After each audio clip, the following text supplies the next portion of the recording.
They did not fly commercial. That is the first thing you need to understand. The 50 men who slipped into Mehrabad International Airport in Tehran on a moonless Tuesday in late April 2026 did not carry passports that said what they were. They arrived on an Air Koryo charter that had filed a flight plan citing diplomatic freight, a cargo designation that, under the terms of the Chinese-brokered Caspian Corridor Agreement, grants overflight immunity from Azerbaijani radar intercept. Their luggage contained laptop cases, hardened briefcases, and 2 sealed crates marked in Farsi as agricultural survey equipment. They were not agronomists. They were specialists in solid fuel propellant chemistry, underground blast dampening architecture, and re-entry vehicle guidance calibration. And every single one of them works for Bureau 121, the Korean People's Army Strategic Rocket Force's most classified engineering division. The man who signed their travel orders was not Kim Jong-un, but he answers only to Kim Jong-un. His name is known to exactly 3 analysts outside of Pyongyang. Inside Washington's intelligence community, they call him only the third document, because the first 2 documents that bear his signature have already changed the trajectory of 2 wars. The third document has not yet been fully opened, but its first page arrived on a desk at Langley 4 days ago. And what it says has terrified people who are very difficult to terrify. Signal number 1. The ceasefire between the United States and Iran, brokered on the 8th of April 2026 in Islamabad under the desperate mediation of Pakistani Prime Minister Shehbaz Sharif, is described by J.D. Vance himself as a fragile truce. That is diplomatic language for a structure built on wet sand during a rising tide. The Strait of Hormuz remains closed, not partially closed, not symbolically closed to the full movement of commercial shipping in both directions, with the Islamic Revolutionary Guard Corps Navy deploying Ghadir-class midget submarines, each displacing 250 tons, in a dispersed picket line across the 21-mile choke point. Every day that passage remains denied, $2 billion evaporates from global trade flows. Every week, crude oil climbs another $4 per barrel. The USS Abraham Lincoln Carrier Strike Group, steaming in a holding pattern in the northern Arabian Sea with its full complement of 90 aircraft and 7 escort ships, including the Ticonderoga-class cruiser USS Chancellorsville, is burning roughly $400,000 in fuel per day doing nothing. That is what fragile looks like from the outside. From the inside, it looks considerably worse.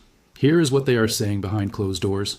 The negotiating framework calls for Iran to stop uranium enrichment completely, a zero enrichment position that Steve Witkoff, Trump's special envoy, has described as non-negotiable. Iran's foreign minister Abbas Araghchi has called the same position maximalist and disconnected from physical reality. As of Tuesday, April 28, 2026, and today, Araghchi is in St. Petersburg. He flew from Islamabad to Muscat to Moscow to St. Petersburg in 72 hours, conducting what one regional diplomat privately described as the most consequential shuttle diplomacy since Kissinger. He did not go to St. Petersburg for the architecture.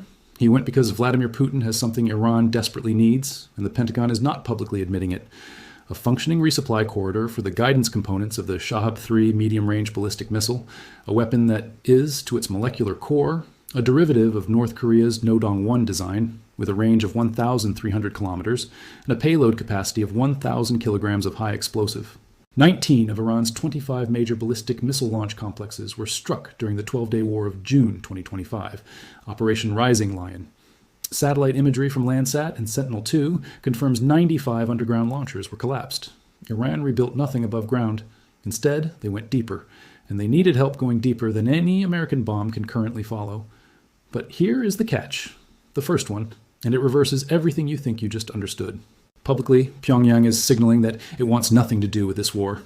South Korea's National Intelligence Service briefed lawmakers this month, confirming that Kim Jong-un has issued 0 condolences for the death of Khamenei, the supreme leader assassinated by American B-2 Spirits on the 28th of February, and that North Korea's official statements on the Iran conflict have been deliberately muted, almost careful. The theory in Seoul is simple. Kim wants a new chapter with Washington. He is dangling the possibility of renewed diplomatic contact. He watched Iran try to survive without nuclear weapons, and he watched Iran nearly cease to exist. That lesson has been learned. North Korea's nuclear doctrine is now calcified into absolute permanence. But that does not mean Kim has abandoned Tehran. It means he has separated the visible from the invisible. The 50 specialists at Mehrabad Airport are the invisible. The carefully modulated statements from the Korean Central News Agency are the visible. Kim Jong-un has learned from the Russians, from the Chinese, from 4 decades of watching Washington conduct its foreign policy, that America only punishes what it can see. The financial architecture of this move is surgical. North Korea cannot receive payment in dollars. It cannot receive payment in euros. It cannot receive SWIFT transactions of any kind. But it can receive payment in the form of Iranian crude oil routed through the Caspian Sea to Russian port facilities at Astrakhan, relabeled as Kazakhstani light blend, and sold through a Chinese state trading intermediary into the spot market at a 12% discount. This three-step laundering mechanism, the Caspian Shuffle, as it's known in certain trading desks in Beijing, has been running since 2023. The Bureau of Industry and Security at the Commerce Department has known about it since 2024. They have done nothing decisive about it because the Chinese intermediary, a subsidiary of CNOOC, is also one of the counterparties in $300 billion worth of American pension fund exposure in Hong Kong-listed energy equities. Touch the Caspian Shuffle and you detonate a financial grenade inside American retirement accounts. This is not an accident. This is architecture. Someone designed this leverage deliberately. Now let us talk about what these 50 men are actually there to build, because this is where the Pentagon briefing goes from uncomfortable to genuinely alarming. Iran's underground nuclear complex infrastructure has, since the 2025 strikes, undergone what the Institute for Science and International Security describes as a differential reconstruction doctrine, where the entrances to the Isfahan nuclear facility have been sealed, 2 of 3 tunnel entrances covered with massive earthen berms, using continuous dump truck operations observable from satellite. The northern entrance remains open, but has been reinforced with graduated reinforced concrete chicanes designed specifically to defeat cruise missile direct penetration, the same technique used in North Korea's hardened missile storage bunkers beneath the Ryanggang Highlands. The Pickaxe Mountain facility, situated south of Natanz at a depth that massive ordnance penetrator bombs, the GBU-57AB, weighing 13,600 pounds and designed to penetrate 200 feet of reinforced concrete, can only marginally reach, is now the primary relocation site for centrifuge arrays. To finish the deep tunneling work at Pickaxe Mountain, Iran needs what it has always needed: the Korea Mining and Development Trading Corporation, COMID. 45 kilometers of Hezbollah's tunnel network in southern Lebanon was built under a $13 million contract with COMID. The Hamas metro in Gaza used North Korean blueprints. And now, in the ceasefire window, this fragile, temporary, contested pause in kinetic operations, COMID's engineers have arrived in Tehran with the quiet blessing of a man in Pyongyang who is simultaneously telling Washington he wants to talk. The messenger in this operation carries a name that does not appear in any public filing. He is a mid-level official in the DPRK Ministry of External Economic Relations, and he has made the Tehran run before, in September 2023, and again in March 2025, just before the June strikes. South Korean intelligence tracked his biometric data at Domodedovo Airport in Moscow on 2 of the 3 occasions. On this occasion, he traveled through Urumqi, in China's Xinjiang region, a transit point that carries no facial recognition data sharing agreement with Five Eyes intelligence networks. He carries the encrypted operational brief on a modified Huawei device running a proprietary OS that does not respond to standard NSA PRISM collection protocols. And inside that device, according to the single-sourced human intelligence report that reached Langley 4 days ago, is the file that Washington's analysts are calling, in their private cables, the third document. The first document, signed by this same official, authorized the transfer of Hwasong-11E ballistic missiles to Russia's 49th Combined Arms Army in early 2024. The second document authorized the rotation of 700 North Korean artillery technicians to the Zaporizhia front. The third document authorizes something that falls into a different category entirely. But here's the catch. The second pivot, and this one hits harder than the first. The hardliners are trying to blow the entire thing up. Not the Americans, not the Israelis. The hardliners inside the IRGC itself. There's a fracture inside what remains of Iran's military command that the ceasefire agreement has not healed and cannot heal. On one side, the pragmatists surround Foreign Minister Araghchi, who believe a negotiated settlement, even a painful one, preserves the Islamic Republic as a functioning state entity. They are willing to discuss constraints on enrichment. They are willing to open the Strait of Hormuz under a verified framework. They are not willing to surrender, but they are willing to negotiate. On the other side, Brigadier General Mohammad Reza Zahedy's successor network inside the IRGC Aerospace Force, the men who still control the Desful missile base whose underground silo survived Operation Rising Lion because they are buried under 300 meters of granite in Khuzestan province. These men have a name inside U.S. intelligence. They are called the Granite Faction. And the Granite Faction does not want a deal. A deal means international inspectors. A deal means IAEA cameras inside Desful. A deal means the structural destruction of the one leverage point, the closed Strait of Hormuz, that has kept oil prices at $140 per barrel and made every Western economy bleed slowly. If the deal closes, the Granite Faction loses its power permanently. So they are in contact, through encrypted telegram channels monitored but not intercepted by the NSA, with specific officials inside Moscow's Foreign Intelligence Service, the SVR. And the message moving through those channels is a single-word operational status update. The word is proceed. Proceed with what, exactly? This is where we need to go back to Kim Jong-un, because what Kim knows, and what the Pentagon will not publicly admit, is that the ceasefire itself is the weapon. Every day that the ceasefire holds, the reconstruction clock runs. Every day that Abbas Araghchi conducts his shuttle diplomacy between Islamabad and St. Petersburg and Muscat, the 50 specialists at Mehrabad Airport are doing things inside underground facilities that will not be reversible. The Granite faction is not trying to restart the war right now. They are trying to use the peace to make the next war unwinnable for the United States, and they have commissioned North Korea to help them do it. The specific deliverable inside the third document is, according to the single Langley source, a technical blueprint for converting the Desville underground missile storage complex from a facility that holds road-mobile transporter erector launchers, slow, vulnerable, detectable by satellite once they roll out, into a silo launch architecture. Fixed silos. Underground. Capable of firing Shahab 3 derivatives directly from beneath the granite. This is not a hypothetical. North Korea's own Hwasong-17 ICBM, with a range exceeding 15,000 kilometers and a throw weight of potentially 1,000 kilograms, is designed around silo-compatible geometry. The engineering specifications are already written. The Desville granite is already there. What was missing was the drilling technology. Comet brought the drilling technology on the flight from Urumqi. Now we need to talk about the global financial consequence, because here is the number that nobody in Washington wants to say out loud. If the Strait of Hormuz remains closed for another 60 days, crude oil hits $200 per barrel. Every credible energy economist with access to unclassified shipping data has run this model. At $200 per barrel, aviation fuel becomes commercially unviable for budget carriers. At $200 per barrel, the cost of fertilizer, 60% of which is derived from natural gas priced against crude benchmarks, makes the next growing season in Southeast Asia a food security crisis of the first order. At $200 per barrel, the Federal Reserve faces a binary impossible choice between raising interest rates into a recession to fight inflation or holding rates and watching the dollar lose its reserve currency premium against currencies with domestic energy independence. China holds $1,200 billion in U.S. Treasury bonds. Beijing has not said a word threatening to sell. But every Treasury analyst in Washington knows that Beijing does not need to sell. It only needs to pause buying. And if crude hits $200, the incentive to pause becomes arithmetically obvious. This is the dominoes. This is what Kim Jong-un understands that the press briefing at the Pentagon does not say. The war is not the crisis. The ceasefire is the crisis. The reconstruction is the weapon. The strait is the detonator. But here is the catch. The third pivot, the one that ties everything together, and it concerns a man most Americans have never heard of. His name is Majid Takhtravanchi.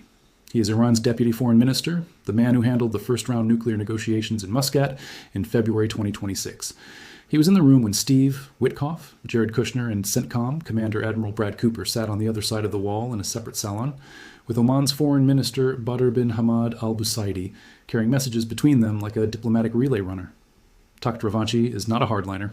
He is, by the assessment of every Western diplomat who has sat across from him, a man who wants a deal, not out of admiration for American power, but out of cold actuarial calculation. He has watched the IRGC lose 9 of its 12 most capable air defense commanders in the February 28th strikes. He has watched the S-300 PMU-2 surface-to-air missile batteries, Russian-built, 12 launchers per battery, maximum engagement altitude of 27 kilometers, get systematically destroyed in a 17-hour window. He has watched Iran's Khatam al-Anbiya Air Defense Headquarters absorb 2 direct hits from GBU-57 penetrators. He understands with absolute clarity what a second round of strikes looks like when there is no air defense left to contest the geometry, and he has told the Granite faction, in closed sessions of the Supreme National Security Council, that their position is not strength. It is a death sentence delivered in slow motion. The Granite faction responded by leaking his private communications to a pro-IRGC media outlet in Tehran. Takhtravanchi received a death threat 3 weeks ago. He is still negotiating. This is the friction between rooms that nobody is reporting. While the public framework describes talks between Washington and Tehran, the actual architecture is 3 separate negotiating tracks running simultaneously, in contradiction, and occasionally in direct operational conflict with one another. Track 1 is Witkoff and Araghchi, mediated by Pakistan, focused on the strait and the nuclear question. Track 2 is the Granite faction and the SVR, running through secure lines in Moscow, focused on using the ceasefire pause to rebuild what was destroyed. Track 3, the track that has no official name, that does not appear in any State Department cable is the channel between the man carrying the third document and a specific office inside Iran's IRGC legal department. The same office that, as far back as 2005, issued the contracts for North Korean underground construction advisors. Track 3 has been running for 11 days. It predates the arrival of the 50 specialists by 72 hours. Someone opened Track 3 before the ceasefire was formally extended. That means someone knew the ceasefire was going to be extended before the White House announced it. That is not a coincidence. That is intelligence penetration at a level that suggests the framework itself, the entire Islamabad negotiation architecture, has been compromised at its operational core. Now we come to what Kim Jong-un actually knows, not what his generals told him, not what his intelligence chiefs assessed. What Kim himself, in his operational capacity as Supreme Commander, has concluded from the pattern of events since February 2026. Kim Jong-un watched what happened to Muammar Gaddafi. He watched what happened to Saddam Hussein. He watched what happened to Bashar al-Assad. He watched what happened to Khamenei. He has studied each of these cases with the analytical precision of a man whose survival depends on extracting the correct lesson. And the lesson he has extracted is not, don't get nukes. He already has the nukes. The lesson he has extracted is this. The moment of maximum vulnerability is not the moment of war. It is the moment of negotiation. It is the moment when your enemy offers you a deal and you want to believe the deal is real. Gaddafi gave up his weapons. He believed the deal. He died in a drainage pipe. Kim Jong-un will not give up his weapons. Not now, not in exchange for any framework that Washington can construct. But he also understands something subtler, something that the CIA's Korea analysts have partially grasped, but have not fully operationalized in their threat assessments. A weakened Iran is worth more to Kim than a destroyed Iran. A destroyed Iran is a warning to Washington's enemies. A weakened, reconstructed, secretly rearmed Iran is a permanent drain on American military attention, intelligence resources, and naval forward positioning. Every American aircraft carrier anchored in the Arabian Sea is an aircraft carrier not in the Pacific. Every American E-3 Sentry AWACS orbiting above the Persian Gulf is an AWACS not watching the Yellow Sea. This is Kim Jong-un's strategic calculus, and it is elegant in its indirection. He does not need to fire a missile at Washington to hurt Washington. He just needs to make sure Tehran survives long enough to require Washington's permanent attention. But here's the catch, the fourth and most devastating pivot, revealed only now because its full implications require everything that came before. The third document is not primarily a construction contract. It is not primarily an engineering blueprint. The first page, the page that arrived at Langley 4 days ago, describes tunnel boring specifications and silo geometry. That is what the courier believes he is carrying. But the remaining pages, according to the source who saw the document before it was encrypted, describe something that exists at the intersection of North Korea's uranium enrichment program and Iran's centrifuge expertise. For 2 decades, the intelligence community has known that North Korea and Iran have had a reciprocal technology exchange. Pyongyang provides missile architecture. Tehran provides centrifuge enrichment know-how, a technology at which Iranian nuclear scientists, trained in the AQ-Khan network's shadow, became genuinely world-class. But the third document goes further. It describes a co-development arrangement for a warhead miniaturization program, a program that would, according to the source's summary, allow Iran to field a nuclear device small enough to fit the re-entry vehicle geometry of a Shahab-3 variant within 18 months of the document's activation. 18 months. That is not a long timeline. That is not a distant threat horizon. That is April 2027, if the specialists complete their work undisturbed during the ceasefire window. And here's the thing the Pentagon will not say out loud. The intelligence community's current consensus assessment, reflected in the 2026 Worldwide Threat Assessment by the Director of National Intelligence, is that Iran, even after the June 2025 strikes, retains fissile material for multiple nuclear devices on short notice. Where the strikes hit the production infrastructure, they did not destroy the product. Some of the highly enriched uranium is in facilities that no satellite has located, at depths that no bomb in the current American inventory can guarantee to destroy. Kim Jong-un knows this. The Granite faction knows this. The man carrying the third document knows this. Steve Witkoff, arriving in Islamabad for negotiations that have now been canceled for the second time in 2 weeks, may not know this. Or perhaps he does know it, which makes his cancellation of the Pakistan trip this past weekend a signal of a different and more ominous kind. We need to speak plainly about what the American public is not being told about the naval blockade, because this is the other dimension of the story that connects directly to why the 50 specialists at Mehrabad Airport matter so urgently right now.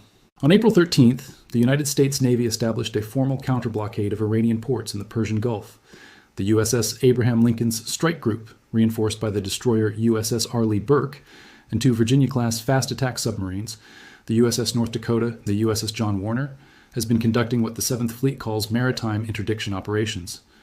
In plain language, they are stopping ships from entering Iranian ports. Iranian crude oil cannot leave. Foreign goods cannot enter. The economic strangulation is designed to be temporary, a pressure mechanism to force Tehran to reopen Hormuz and come to the negotiating table on American terms. But here is what the blockade inadvertently created: a clock. Once the blockade is in place, Iran's reconstruction timeline becomes the dominant strategic variable. The question is no longer whether Iran will accept a deal. The question is whether Iran can survive long enough, using Russian economic lifelines, Chinese dual-use component smuggling networks, and North Korean technical assistance, to finish the underground work that makes the next version of Iran bomb-proof. If the 50 specialists complete the Desville silo conversion and the Pickaxe mountain centrifuge, hardening before Washington forces a final resolution, then whatever deal eventually gets signed will be signed against a backdrop of an Iran that has, beneath its diplomatic capitulation, hardened itself into something that cannot be meaningfully threatened by American air power ever again. That is the race. That is the clock. That is what Kim Jong-un knows and what the Pentagon briefing will not say, because saying it out loud would require acknowledging that the 12 days of the most intense American bombing campaign since the Gulf War accomplished something tactically decisive and strategically insufficient. The Aragchi trip to St. Petersburg on April 27th, yesterday, produced a joint statement from the Russian Foreign Ministry that described the talks as substantive and constructive. Foreign Minister Sergei Lavrov, standing beside Aragchi at a post-meeting lectern, called for immediate lifting of the illegal American naval blockade and described Washington's demands as incompatible with Iranian sovereignty. This is Moscow's public position. The private position, carried through channels that Iranian and Russian intelligence both know the NSA monitors but cannot act on without exposing the collection method, is considerably more operational. Russia has been running what analysts call the Caspian Bridge, a dual-use supply chain routing Chinese-manufactured solid fuel precursors, specifically ammonium perchlorate and hydroxyl-terminated polybutadiene, through Astrakhan down the Volga-Don Canal and across the Caspian in shallow-draft cargo vessels flying Azerbaijani flags. These are the chemicals required to produce the solid fuel propellant for Fateh 110 short-range ballistic missiles and their longer-range Zulfagar variant, which Iran now considers its primary survivable second strike capability. The USS Abraham Lincoln's Carrier Air Wing has no legal authority under the current ceasefire framework to interdict vessels flying Azerbaijani flags in the Caspian. The Caspian is not the Arabian Sea. This is not a legal technicality. This is an architectural feature of the supply route. Someone built the Caspian Bridge specifically to be legally uninterdictable by American naval power. That level of legal sophistication does not emerge from improvisation. It emerges from years of deliberate planning by people who understand American international law constraints better than most American lawyers. Now, the last 800 words. The clock is running. The ceasefire is fragile. The specialists are working. The third document is open. And the question that every intelligence officer, every diplomat, and every person reading this must now confront is this: what happens in the next 72 hours? Here is what the scenario map looks like. On one path, call it the breakthrough path, the following sequence occurs. Aragchi returns from St. Petersburg to Islamabad. Trump's envoys, Steve Witkoff and Jared Kushner, reverse the cancellation and board the plane. Pakistan's inter-services intelligence facilitates a back channel between Takht Ravanchi and a mid-level State Department official who has the authority to offer, without public announcement, a phased enrichment constraint. Not zero enrichment, but a verified ceiling of 5% purity under continuous IAEA monitoring. Iran agrees to reopen the Strait of Hormuz within 48 hours. The blockade is suspended, not lifted, pending formal framework signature. Crude oil drops $30 in a single trading session. The 50 North Korean specialists at Mehrabad Airport receive an encrypted instruction to go dormant, to stop active drilling and wait. The third document stays in the courier's encrypted device. Its contents do not become operational. Kim Jong-un watches the deal form and recalibrates his timeline. He pivots publicly toward Washington, sends a quiet signal through Beijing's back channel that he is available for dialogue about the Korean peninsula. The moment does not last, but it buys time. Time is, at present, the only currency with real value. On the other path, the kinetic collapse path, the following sequence occurs. The Granite faction, receiving the SVR's proceed signal through their encrypted telegram channel, directs a Ghadir-class submarine to conduct a single mine-laying operation in the main shipping lane of the Strait of Hormuz. Not an attack. A mine. One mine. The mine is detected by the USS Arleigh Burke's ANSQQ-89 sonar suite within 6 hours. Trump is briefed. His response is what his public statements have telegraphed for 6 weeks. A whole civilization will die tonight. The ceasefire collapses. The Abraham Lincoln's Air Wing launches. 60 FA-18E Super Hornets and 6 B-2 Spirit stealth bombers flying from Diego Garcia execute simultaneous strikes on Dezful, Fordo, Isfahan, and Iraq. The 50 North Korean specialists inside Mehrabad Airport and inside the underground facilities south of Tehran are in the blast radius. Kim Jong-un loses 50 of his most elite military engineers in a single night. Pyongyang goes into immediate military alert. The Korean People's Army Strategic Rocket Force raises its readiness posture. The USS Ronald Reagan, operating in the East China Sea, receives a flash message and turns south. Every American military asset in the Pacific begins moving at once. China watches and calculates. The price of crude hits $212 per barrel before the New York Mercantile Exchange opens the following morning. The global economy does not immediately collapse, but the architecture of the next decade, who trades with whom, in whose currency, under whose military protection, shifts in a single night in ways that will not be undone in our lifetimes. The 50 specialists are still in Tehran. The third document is still encrypted on a device that NSA cannot read. The Strait of Hormuz is still closed. Abbas Araghchi is still in St. Petersburg. The USS Abraham Lincoln is still burning $400,000 a day in holding pattern fuel. And somewhere in Pyongyang, Kim Jong-un, who has watched every American president since Bill Clinton underestimate the sophistication of his strategy, is waiting to see which path the next 72 hours choose. He already knows which path he is betting on. The question is whether Washington does.